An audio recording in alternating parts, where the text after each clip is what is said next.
युवा सेना अध्यक्ष आदित्य ठाकरे यांनी मुंबईतल्या वांद्रे पूर्व भागात शिवसेना उमेदवारांच्या प्रचारासाठी रोड शो केला। त्यावेळी बोलताना सगळीकडे शिवसेनेच्या भगव्याचाच प्रभाव असल्याचं आदित्य ठाकरे म्हणाले।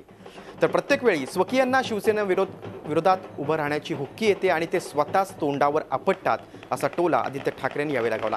शिवसेनेला भाजपचं आव्हान वाटत नसल्याचं सांगताना आम्ही टीकेपेक्षा करून दाखवलेल्या कामांवर बोलत असल्याचंही आदित्यने स्पष्ट केलं। सध्या राज्यातले सरकार नोटीस पिरियडवर आहे। आचारसंहितेचा काळ असतो तसाच नोटीस पिरियडचाही काळ असल्याचं आदित्य म्हणाले। मुंबई महापालिका निवडणुकीची प्रचाराची रणधुमाळी ऐन रंगात आलेली आहे आणि सभांपाठोपाठ युवा सेना प्रमुख आदित्य ठाकरे यांचा रोड शो ही सुरू होतो आहे। आपण आता सध्या वांद्रे पूर्व शिवसेनेच्या होम पिचवर आहोत। आपल्या सोबत आदित्य ठाकरे आहेत।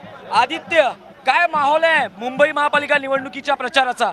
तुम्ही बघताय सगळीकडे भगवा रंग आहे आणि शिवसेना सगळ्यात पुढे आहे। अर्थात शिवसेनेकडे जी कामं केलेली आहेत त्याच्यावर बोलण्यासारखे विषय आहेत आणि म्हणून सगळीकडे शिवसेना दिसते।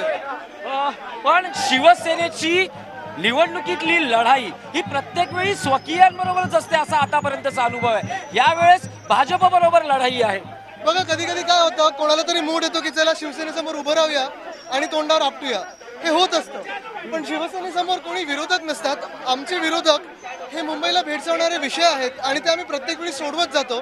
मुंबई झपाट्याने वाढत चालली आहे, मुंबईची एक लोकसंख्या वाढत चालली आहे, मुंबईची साईज वाढत चालली, तुम्ही बघत असाल, आणि वेगळे विषय जे असतात त्याला आम्ही मार्गी लावत असतो। तुम्ही जो प्रचार करता डिड यू नोच्या माध्यमातून शिवसेनेचं प्रचाराचं कॅम्पेन सुरू झालं, मात्र याच डिड यू नोला भाजपनेही लक्ष केलेलं आहे।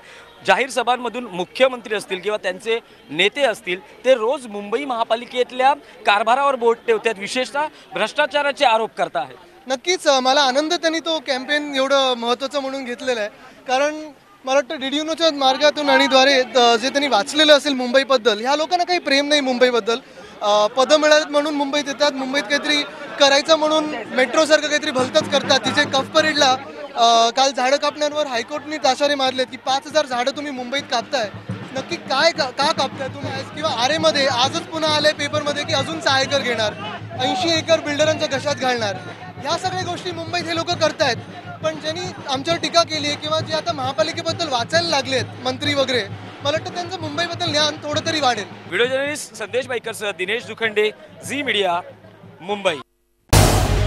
झी 24 तास रहा एक पाऊल पुढे।